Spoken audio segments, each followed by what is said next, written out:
Hello students.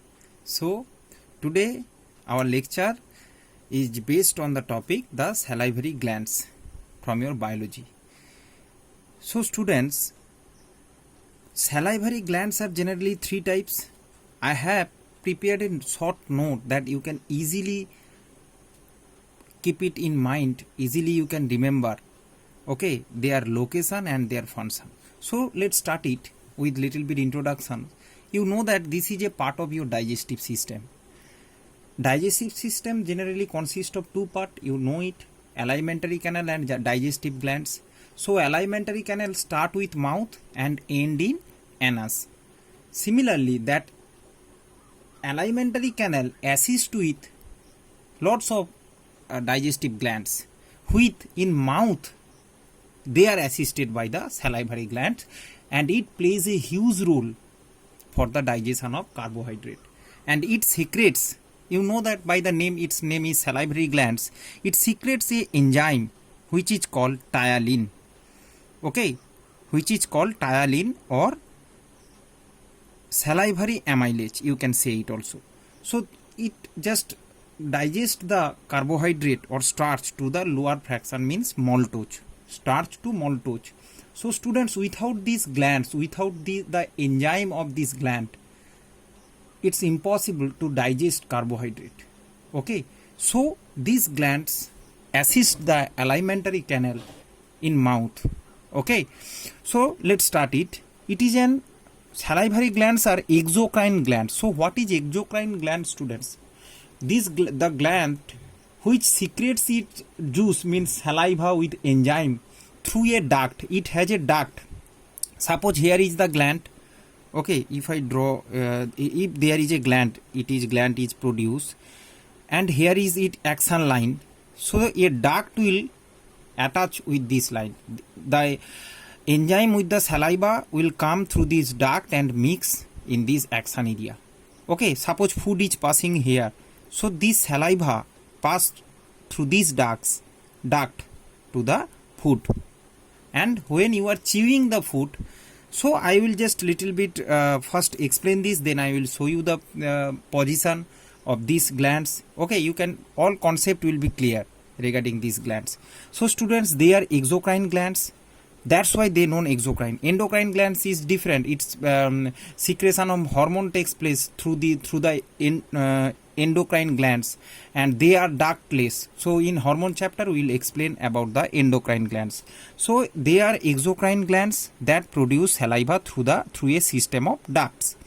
Humans have three paired major salivary glands: parotid gland, submandibular, sublingual, as well as hundreds of minor salivary glands are there, but we mainly these three which secrete saliva with enzyme.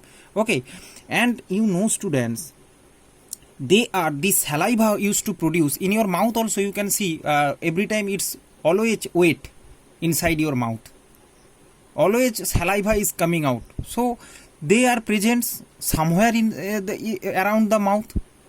Okay, so normally they produced 1000 to 1500 milliliter, means 1 liter to 1.5 liter saliva used to produce. So can you imagine where they goes, all these goes?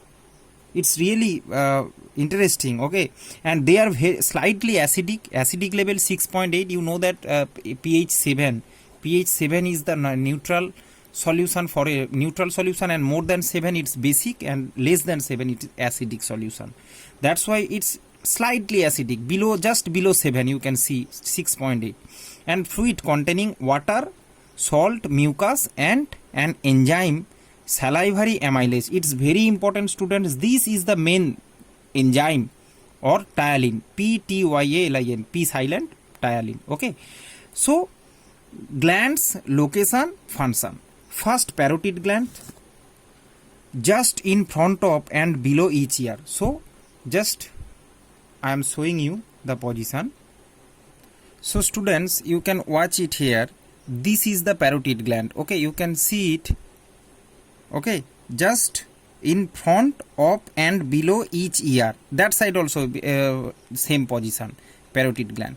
Okay, similarly students, submandibular, located below mandibular angle. This place is called mandibular angle.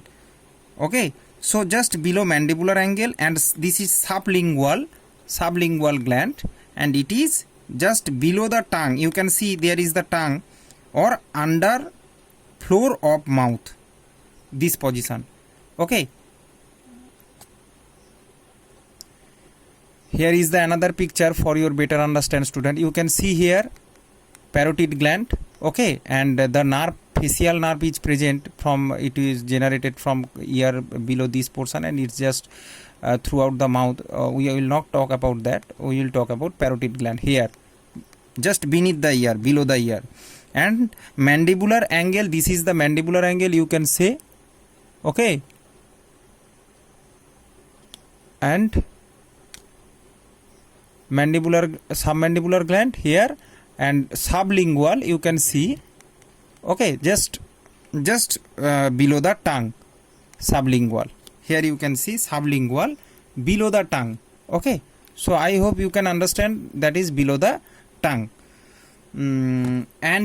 So these are the location of parotid gland, submandibular, sublingual, and their function.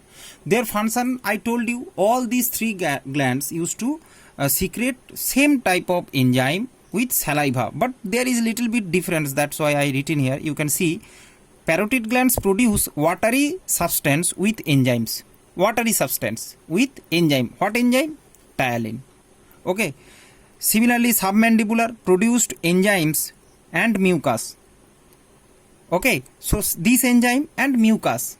Here little bit watery saliva, here little mucus, and sublingual produce mucus type of saliva, but all three will generate this enzyme, this is which is called tyalin, or you can say it here salivary amylase.